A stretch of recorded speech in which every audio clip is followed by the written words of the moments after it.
Hi hello welcome to our channel. India Pakistan match Asia cup లో జరిగింది, మనందరికీ తెలుసు. అయితే ఈ మ్యాచ్ కి ముందు చాలా మంది ఇండియా టీం ఎందుకు పాకిస్తాన్ తో ఆడుతుంది, అసలు దీన్ని బాయ్కాట్ చేయాలి, ఈ మ్యాచ్ నే మనం కూడా బాయ్కాట్ చేద్దాం, ఇండియా ఆడినా కూడా మనం బాయ్కాట్ చేద్దాం అని చెప్పి చాలా మంది చేశారు కూడా. కానీ అంటే మనకు తెలుసు ఇండియాకి పాకిస్తాన్కి ఉన్నటువంటి ఆ యుద్ధ వాతావరణం గురించి అనేక సార్లు పాకిస్తాన్కి సంబంధించినటువంటి నాయకులు, టెర్రరిస్టులు ఇండియా మీద పదే పదే ఏదో ఒక విధంగా దాడి చేస్తూనే ఉన్నారు. దీని గురించి మనం ప్రత్యేకించి చెప్పుకోవాల్సిన అవసరంలా. అయితే మొన్న జరిగినటువంటి మన పెహల్గామ్ అటాక్లో మన ఇండియాకి సంబంధించినటువంటి ఎంతోమంది వ్యక్తులని మీరు ఏ మతం వారు అని చూసి మరీ కాల్చడం అనేది మనం చూసాం. అయితే దీన్ని సమర్థించుకుంటూ పాకిస్తాన్కి సంబంధించి నాయకులందరూ కూడా మాది మాకు ఎటువంటి సంబంధం లేదు అని చెప్పుకునే ప్రయత్నం చేసినా కానీ ఆపరేషన్ సింధూర్తో పాకిస్తాన్కి చుక్కలు చూపించింది ఇండియా. అయితే ఇలాంటి యుద్ధ వాతావరణంలో పాకిస్తాన్కి ఎటువంటి సహాయం చేయడానికి భారత్ నిరాకరిస్తూనే వచ్చింది. ముఖ్యంగా అక్కడికి వెళ్ళేటువంటి వాటర్ కూడా బంద్ చేయడం జరిగింది. అలాగే కొన్ని నిత్యావసర వస్తువుల్ని ఇక్కడ నుంచి వెళ్ళేవి, అక్కడ నుంచి కూడా తీసుకునేవి కూడా ఆపేయటం కూడా జరిగింది. వాణిజ్యపరంగా కూడా మనకి ఎటువంటి హెల్ప్ అవసరం లేదు. అక్కడ నుంచి ఇటు నుంచి అటు ఎగుమతులు దిగుమతులను కూడా ఆపుకోవడం జరిగింది.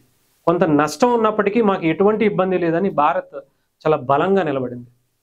అయితే దీని మీద పాకిస్తాన్ కూడా మేము గెలిచామని చెప్పి వాళ్ళు కూడా ఏదో విర్రవీగే ప్రయత్నం చేశారు. కానీ ప్రపంచానికి అందరికీ కూడా పాకిస్తాన్ చేసినటువంటి తప్పేంటో చాలా క్లియర్గా అర్థమైపోయింది కూడా.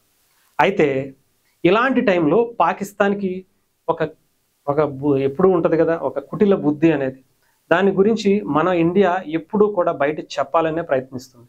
రీసెంట్గా కొంతమంది హీరోయిన్లు, మన ఇండియాకి సంబంధించినటువంటి హీరోయిన్లు అందరూ కూడా ఒక షోకి సంబంధించినటువంటి ఇంటర్నేషనల్ షోకి వెళ్ళినప్పుడు కూడా పెహల్గామ్కి సంబంధించినటువంటి ఏదైతే అటాక్ పాకిస్తాన్ టెర్రరిస్టులు చేశారో దానికి ఒక నిర్వచనంగా సింధూరం ధరించి మన ఐశ్వర్యరాయ్ గారు వెళ్ళడం కావచ్చు, ఇంకొంతమంది వాళ్ళు వేసుకున్నటువంటి గౌన్ మీద పెహల్గామ్ అటాక్ గురించి రాసుకుని వెళ్ళటం కానీ, అంటే పాకిస్తాన్ కుటిల బుద్ధిని ప్రపంచ వేదికలపై తెలియచేయాలి, పాకిస్తాన్ని ఏకాకి చేయాలి, పాకిస్తాన్ కుటిల రాజకీయాల్ని, ఆ కుటిల బుద్ధిని ప్రపంచవ్యాప్తంగా అందరికీ తెలిసేలా చేయాలని భారత్ అనేక సార్లు చెప్తుంది. ఎందుకంటే ప్రపంచానికి ఏదైనా ఆపద వస్తుంది అంటే అది పాకిస్తాన్ నుంచి అవుతుంది. ఎందుకంటే ప్రపంచంలో ఏ మూల ఏ టెర్రరిస్ట్ అటాక్ జరిగినా దానికి మూలాలు పాకిస్తాన్లోనే ఉండటానికి దానికి కారణం అని చెప్పొచ్చు. అయితే ఇక్కడి నుంచి ఇండియాకి సంబంధించినటువంటి మ్యాచ్ మీద కూడా ఈ ప్రభావమే పడింది. ఇలాంటి టైంలో ఇండియా పాకిస్తాన్తో మ్యాచ్ ఎలా ఆడుతుంది, ఏంటి అసలు మీరు దాన్ని బాయ్కాట్ చేయాలి అని చెప్పి చాలామంది చెప్పారు. అయినా కూడా వినకుండా ఏషియా కప్లో పాల్గొంది. నిన్న మ్యాచ్ కూడా జరిగింది. ఇండియా అద్భుతమైనటువంటి విజయాన్ని 7 వికెట్లతో అందుకుంది. ఇది మనకి పెద్ద విషయమే కాదు, ఎందుకంటే పాకిస్తాన్కి సంబంధించి ఎన్నో మ్యాచ్లు మనం గెలిచాం, కొన్ని అద్భుతమైనటువంటి మ్యాచ్లు ఆడాం. కానీ నిన్న జరిగింది ఒక స్పెషల్ అనే చెప్పాలి. ముఖ్యంగా సూర్యకుమార్ యాదవ్ మ్యాచ్ అంతా అయిపోయిన తర్వాత ఇండియా టీం అందరూ కూడా చాలా బాగా మన మీద జరిగినటువంటి దాడిని ప్రపంచ వేదికలపై చూపించడానికి సరైన వేదికని చూస్ చేసుకున్నారేమో అనిపించింది.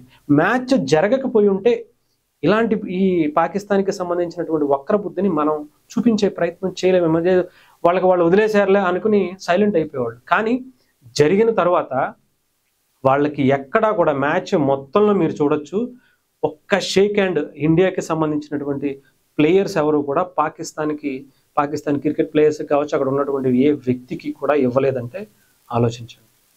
మనం ఎంత కోపంగా ఉన్నామో, మీరు చేసిన తప్పు ఇది, అందుకే మేము ఇది అని చెప్పి ఇచ్చినటువంటి జవాబు నిజంగా చెప్పాలంటే చేతి కరచాలం అనేది వాళ్ళకి ఇవ్వకపోవడంతో నిజంగా చెప్పుతో కొట్టినట్టుగా సమాధానం ఇచ్చినట్టుగా అనిపించింది. విజయం అందుకున్నారు చక్కగా. ఎక్కడ ఆ విజయాన్ని ఆనందించడం పక్కన పెడితే బయటకు వచ్చారు. సూర్యకుమార్ యాదవ్ మాట్లాడుతూ ఒకసారి మీకు ఆ ఆడియో క్లిప్ కూడా వినిపించే ప్రయత్నం చేస్తాను. చాలా హుందాగా అనిపించింది నాకైతే సూర్యకుమార్ మాట్లాడిన మాటలు. ఆయన ఇండియాకి కెప్టెన్గా ఉంటూ కూడా ఎంత అద్భుతంగా మాట్లాడతాడు, ఇలాంటి టైంలో ఎంత ధైర్యంగా అక్కడ నిలబడతాడు అని కూడా ఎవరు ఎక్స్పెక్ట్ చేయలే. ఒకసారి మీకు అది వినిపిస్తాను. I think it's a perfect occasion, and taking the time out, we stand by with the victims of the families of Pahalgam terror attack, and we express our solidarity. And also, most important thing for me, we want to dedicate today's win to all our armed forces who showed a lot of bravery, and they hope they continue to inspire us all, and we give them more reasons on the ground whenever we get an opportunity to make them smile. ఇదనమాట. అంటే ఎంత హుందాగా వ్యవహరించారు మన Indian cricket team. వాళ్ళు ఎలా plan చేశారు అంటే, వీళ్ళని అవమానించటం సింపుల్గా జరిగిపోకూడదు, మ్యాచ్ ఆపేస్తే అంత ఈజీగా జరిగిపోకూడదు, జరిగితే వీళ్ళు తలెత్తుకోలేకుండా ఉండాలి, వీళ్ళు ఇంకొకసారి మన మీద ఇలా దాడి చేస్తే ఈ రకంగా కూడా అవమానిస్తారు, మన భారతదేశానికి సంబంధించి కీర్తి ప్రతిష్టలకు సంబంధించి ఏదన్నా తేడా చేస్తే ఈ రకంగా కూడా అవమానిస్తారు అని మరొకసారి జస్ట్ శాంపుల్ చూపించినట్టుగా అనిపించింది. ఇంకొకటి దానికి సంబంధించి పాకిస్తాన్కి సంబంధించిన కోచ్ ఒక మాట అన్నారు, అది కూడా మీకు చదివి వినిపిస్తా.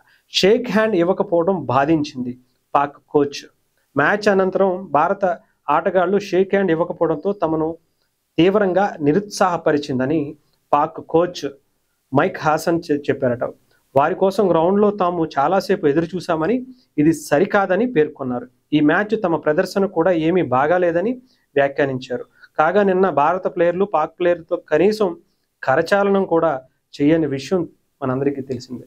సో బాధపడడం కాదు, కుమిలి కుమిలి ఏడవాలి. భారత్తో పెట్టుకుంటే ఏం జరుగుతుందో మొన్న ఆపరేషన్ సింధూర్లో మన ఇండియన్ ఆర్మీ చూపించింది. ఇంకొకసారి మీరు ఏ రకంగా కూడా అంటే అష్టదిగ్బంధనం చేసి మిమ్మల్ని ఏకాకి చేసి ప్రపంచం ముందు నుంచోపెట్టబోతుంది భారత్ అని చెప్పడానికి ఇది ఒక అద్భుతమైనటువంటి వేదికగా మనం చూసుకోవచ్చు. కొంతమంది తిట్టారు, డెఫినెట్గా ఇది కరెక్ట్ కాదు, అసలు ఆడటం మానేస్తే తెలుస్తుంది వాళ్ళకి. అసలు మన ఇండియా పాకిస్తాన్ మ్యాచ్ అంటే ప్రపంచంలో క్రికెట్ ఏ క్రికెట్ టీంకి లేనంత ఇంపార్టెన్స్ ఉంటుంది, అంత వ్యూయర్షిప్ ఉంటుంది, అంత బిజినెస్ జరుగుతుంది.